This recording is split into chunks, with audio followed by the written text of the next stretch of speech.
Good afternoon. So today's topic is food prep, and we're going to go over that in some really great detail, and I'm going to give you a few suggestions, and hopefully you'll share some of the things that you do and we'll all learn something. So I just wanted to share something with you.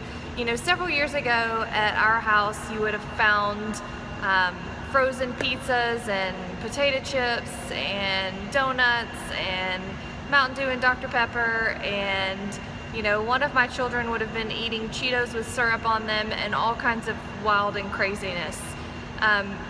We don't live that lifestyle anymore, which is very freeing and great, and we're able to perform in life a lot better because we don't. But I had the mentality that, you know, something was going to kill me, and as a matter of fact, I had a friend who said, "Brandy, if you don't put down the Dr. Pepper, you're going to have a serious problem." I had an addiction, I really did.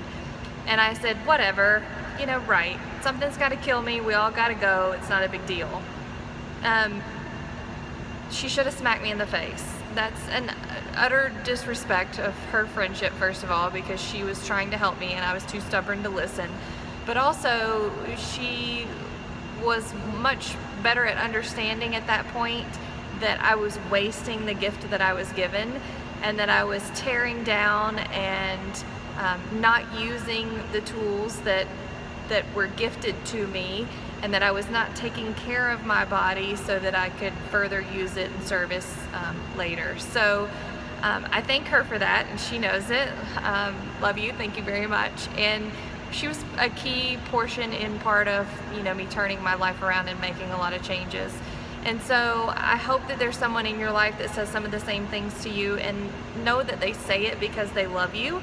It's not because they're trying to think that they're better than you, or because they, you know, want you to eat nothing but carrots. That's not their goal. They just want you to be happier and be more stabilized in the mood and emotional department, so that you can enjoy life a little better. They want you to live a long time and have a super healthy life, and they also want you to be able to share things with your own friends and family that will better them and allow them to be of greater service too. So that was key for me.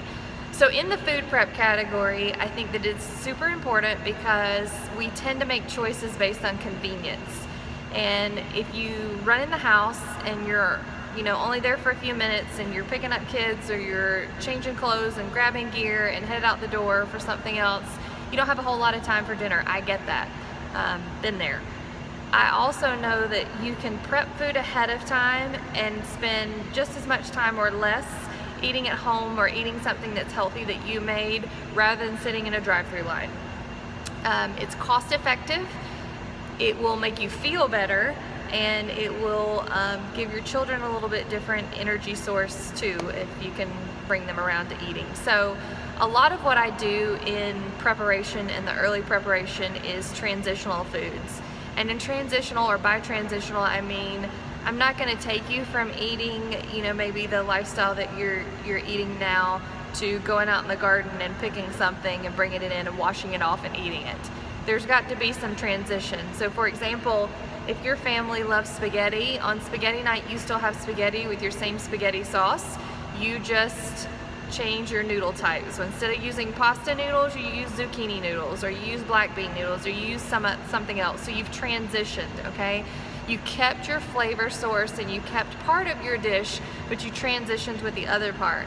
Then later down the road, when you make a second transition, you can transition into making your own sauce, which is not as hard as it sounds and doesn't take that much time either. A lot of the things I make on prep are in bulk. They get frozen.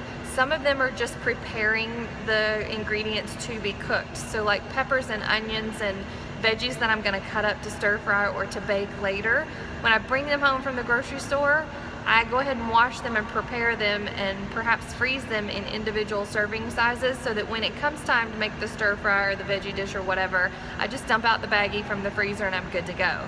Other things like black beans, wild rice, quinoa for sure, oatmeal, some of my staples, we cook them on prep day and eat them in different ingredients, or use them as different ingredients in several meals throughout the week.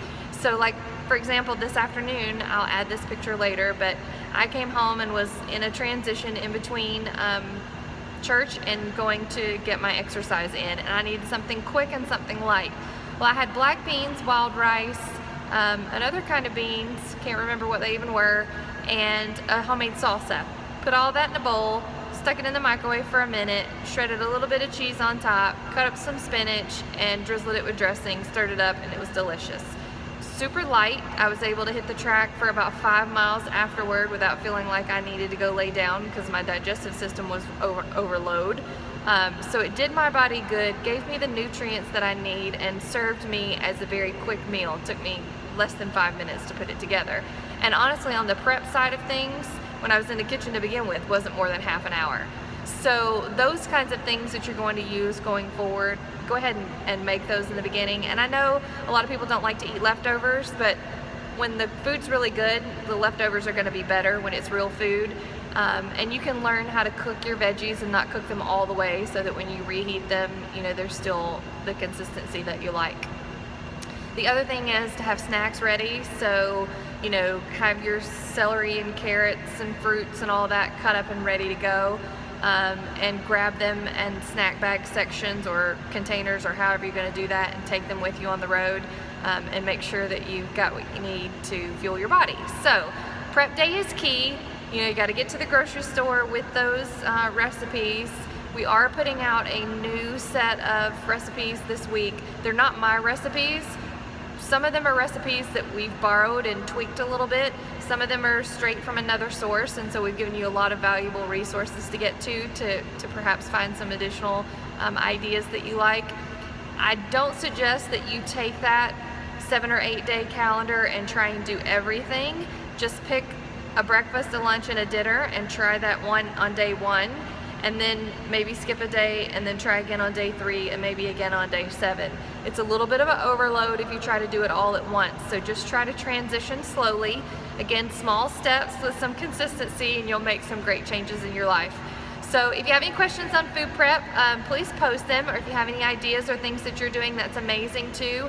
I know that some people like to prep a set of 5 or 6 or 7 meals, to take with them for lunch. I'm not particularly a fan of that because I get bored easy, so I like to switch my stuff around. So even though I've got black beans and rice and quinoa and stuff cooked and in the refrigerator ready to go, when I put it together, I can mix it up. So some days I'll mix it up and put it, like I did today. Some days I'll mix it up and put it in a wrap. Some days, I can just get creative with it. So again, have fun with your food prep.